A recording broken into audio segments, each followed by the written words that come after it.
जय हिंद दोस्तों, स्वागत है आपका हमारे YouTube channel BN Singh classes में।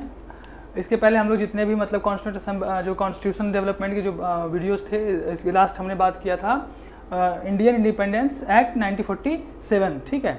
उसके पहले हम लोगों ने बता दिया था कि जो भारत का संविधान का जो निर्माण का जो प्रोसेस था, जो कॉन्स्टिट्यूएंट असेंबली थी, टोटल जो आपके कॉन्स्टिट्यूएंट असेंबली थी उसमें आपके 389 मेंबर थे, ठीक है, 389 मेंबर थे। और जो आपका कॉन्स्टिट्यूएंट असेंबली था वो आपका बन के उसका जो निर्माण था वो आपका हो चुका था। और जो आपकी कॉन्स्टिट्यूएंट असेंबली थी वो आपको संविधान बनाने, मतलब जो उसकी जिम्मेदारी थी वो आपके संविधान निर्माण करने की उसकी जिम्मेदारी उसके ऊपर थी। अब हम लोग देख लेते हैं कि जो आपका कॉन्स्टिट्यूशन बनने का आफ्टर इंडिपेंडेंस क्या हुआ, संविधान निर्माण की जो प्रक्रिया थी वो कहाँ से, मतलब मेनली वो कहाँ से, उसका जो जड़ है वो कहाँ से था। और जो हमारा जो पहला संविधान सभा का जो मीटिंग थी, पहली मीटिंग, वो क्या थी, और कुछ भी जो इसके फैक्ट्स हैं, जो भी इससे रिलेटेड फैक्ट्स हैं, वो सब हम लोग इसमें बात करेंगे, ठीक है।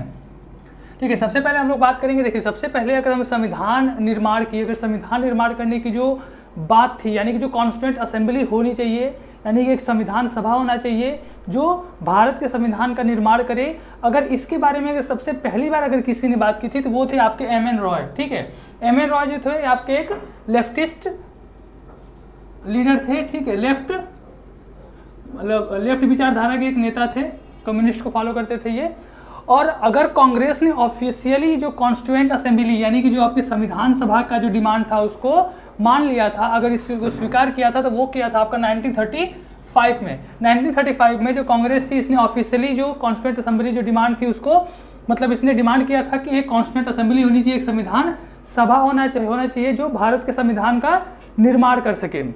1938 में जो हमारे देश के फर्स्ट प्राइम मिनिस्टर थे पंडित जवाहरलाल नेहरू, इन्होंने कहा था कि भारत का जो संविधान है वो भारत के जनता के द्वारा बनना चाहिए, ठीक है। और बाहर का कोई भी हस्तक्षेप, यानी कि फॉरेन या इस बाहर की जो भी शक्तियां हैं उनका हस्तक्षेप हमारे संविधान पे नहीं होना चाहिए। हम लोग अपने मन से, यानी कि एडल्ट फ्रेंचाइज, यानी कि जो आप कह सकते हैं कि जो वैश्य मताधिकार था उसके अंतर्गत, उसके अकॉर्डिंग आपके जो कॉन्स्टिट्यूएंट असेंबली है उसका निर्माण होना चाहिए, और यही लोग मिलकर भारत के संविधान का निर्माण करें। अब हम लोग अगर भारत के जो कॉन्स्टिट्यूएंट असेंबली थी वो आपकी बनकर तैयार हो गई थी, टोटल 389 मेंबर्स थे। अब जो इसकी पहली मीटिंग हुई थी आपकी कॉन्स्टिट्यूएंट असेंबली की 9 दिसंबर 1946, 9 दिसंबर 1946 को पहली मीटिंग हुई थी। और इसमें टोटल 211 मेंबर ही शामिल हुए थे, total 211 members out of 389, 211 member शामिल हुए थे। मुस्लिम लीग ने इसका बहिष्कार किया था, ठीक है, मुस्लिम लीग ने इसका बहिष्कार किया था, मुस्लिम लीग इसमें शामिल नहीं हुई थी। इसके अलावा और हम लोग कुछ फैक्ट की बात करें तो देखिए, जैसे आपका जब संविधान सभा का जो निर्माण हुआ, यानी कि जब पहली मीटिंग बैठी तो उसके जो सबसे वरिष्ठ मेंबर थे डॉक्टर सच्चिदानंद सिन्हा। तो फ्रांस में क्या होता है कि फ्रांस में जब संविधान की निर्माण हो रही थी तो फ्रांस के अकॉर्डिंग हम लोगों ने किया कि जो सबसे हमारे वरिष्ठतम जो मेंबर थे डॉक्टर सच्चिदानंद सिन्हा, इनको हमने अस्थायी प्रेसिडेंट बनाया था, ठीक है, अस्थायी अध्यक्ष इनको बनाया था। और इसके बाद जो परमानेंट प्रेसिडेंट, यानी कि परमानेंट जो अध्यक्ष बने थे, अस्थायी रूप से जो अध्यक्ष बने थे, वो थे आपके डॉक्टर राजेंद्र प्रसाद,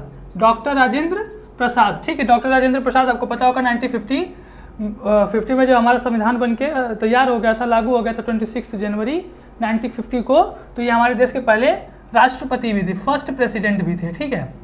उसके बाद अगर हम लोग बात करें, 2 वाइस प्रेसिडेंट यानी 2 उपाध्यक्ष थे कॉन्स्टिट्यूएंट असेंबली के, वो थे आपके डॉक्टर H.C. मुखर्जी और V.T. कृष्णमूर्ति, ठीक है। और हम लोगों ने क्या किया था कि एक हमारे जो थे कॉन्स्टिट्यूशन एडवाइजर, यानी कि संविधान में की जो भी चीज़ें हैं उसके बारे में एक सलाहकार थे, संवैधानिक सलाहकार, वो थे आपके सर B.N. रॉ, ठीक है, सर B.N. रॉ। अब इसके बाद क्या हुआ कि हमारी संविधान सभा बैठी, कुछ दिन काम हुआ, और पहली संविधान सभा की जो मीटिंग हुई थी 9 दिसंबर, इसके 4 दिन बाद 13 दिसंबर को जो हमारे देश के पहले प्रधानमंत्री थे पंडित जवाहरलाल नेहरू, इनके द्वारा ऑब्जेक्टिव रेजोल्यूशन, ठीक है, ऑब्जेक्टिव रेजोल्यूशन रखा गया, ठीक है, जो आपका ऑब्जेक्टिव रेजोल्यूशन था, जवाहरलाल नेहरू के द्वारा प्रस्तुत किया गया। इसमें मेनली जो बातें थी ऑब्जेक्टिव रेजोल्यूशन के अंतर्गत, जो मेन जो चीज़ें आती थी, जो मेन जो प्रावधान थे, उसके बारे में हम लोग बात करें। देखिए, सबसे पहले जो ऑब्जेक्टिव रेजोल्यूशन कहता था कि भारत किस तरह का देश होगा, मतलब हमारी जो कंट्री होगी वो, उसके कह सकते हैं कि जो विशेषताएं हैं, जो हमारे देश की जो मूलभूत विशेषताएं हैं। पहला तो ये कह रहे थे कि जो भारत स्वतंत्र, संप्रभु, सॉवेरेन और रिपब्लिक कंट्री, यानी कि गणराज्य, ठीक है।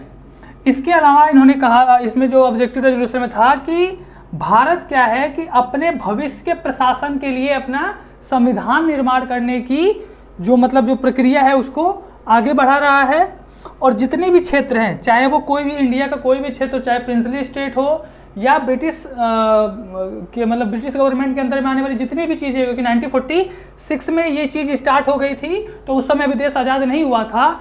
तो जो इसमें ऑब्जेक्टिव रेजोल्यूशन में जो प्रावधान था कि चाहे जो भी क्षेत्र हो, वो सभी क्षेत्र के लिए जो संविधान का निर्माण है वो यही भारत, मतलब यही कॉन्स्टिट्यूंट असेंबली करेगी।